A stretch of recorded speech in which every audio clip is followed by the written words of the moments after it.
Hi guys, welcome back, RIB. So we're talking about the structuring now. We're talking about the 10-point writing process.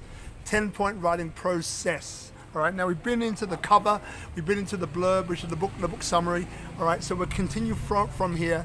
Now, this will, what I'm about to explain to you, we'll deal with in the next several modules. All right, so this is kind of an advanced video for some of these modules.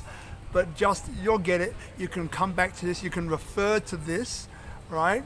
And it will give you clarity as well, right? So we've been to the first two. So we've got the cover, we've got the book summary, then we go into the contents. Now the contents, or the chapters, right? You're breaking your book down into chapters, okay?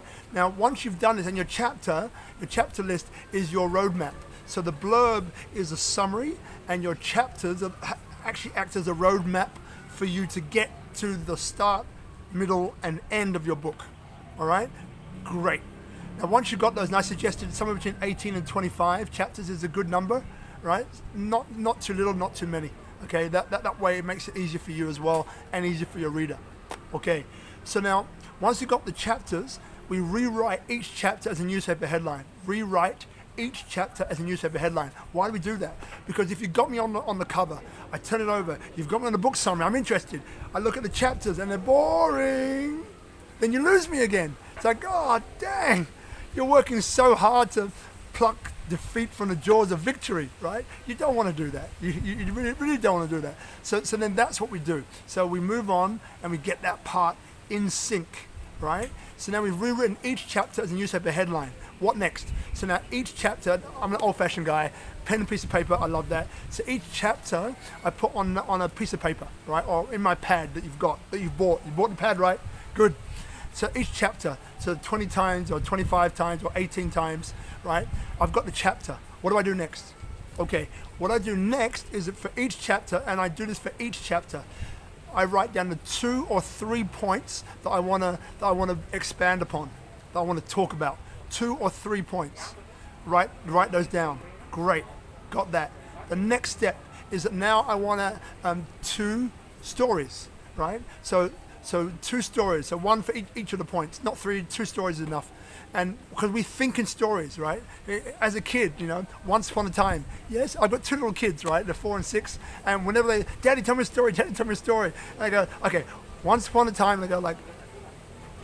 And as adults, we still do the same, right? We still do the same. We're hardwired for stories, right? We love them, right? So you've got to use this. So we've got 3 points, 2 stories, and then you add in an emotion that sums up that chapter. So for example, with me, growing up in children's home, all the rest of that, some elements were sad, right? So some of those chapters were sad. So the emotion, the overriding emotion that summed up was sadness. So I added in sadness, right? Some were really happy, so I added in happy, ecstatic, joyful, depressed, ugly, right? So you literally write in the overarching emotion or feeling that sums up that chapter, right? So now we're making progress. And then what we do is we write in, now we're structuring the book. We're priming our RAS that we get into in the next one. We're structuring our book right now. So what do we do next? What we do next is that we know now that if I'm talking about Paris, then I'm thinking about what materials do I need? Maybe I need some photos from Paris. So I've got to hit up my friend Jean-Claude. So I've got to send Jean-Claude an email. So now I'm looking for reference material that I need to complete it all. And this is the point where I send off for it, send an email, pick up the phone, not when I'm doing this, but afterwards, right? I make a little method, a little point, a to-do list of what I need to do. But this is when I do it, right? So we're already simultaneously, we're already doing that as well, all right? Woo, you with me? Awesome, all right. So what next? So let's go through it again. We've got the cover. We've got the summary on the back. Then we've got what's next. We've got the contents. We rewrite each one as a newspaper headline. Then with the chapter, what have we got? We've got the 3 different points. 3 different points with 2 stories. 2 stories, 1 overriding emotion that sums up that chapter. Overriding emotion that sums up that chapter. Great. Then we've got reference material that I need. Right? Good. You've got that. Okay, good. What comes next?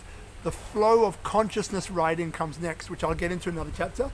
But flow of consciousness writing, which allows me to write my book, followed by editing, 5-step editing technique. Woohoo!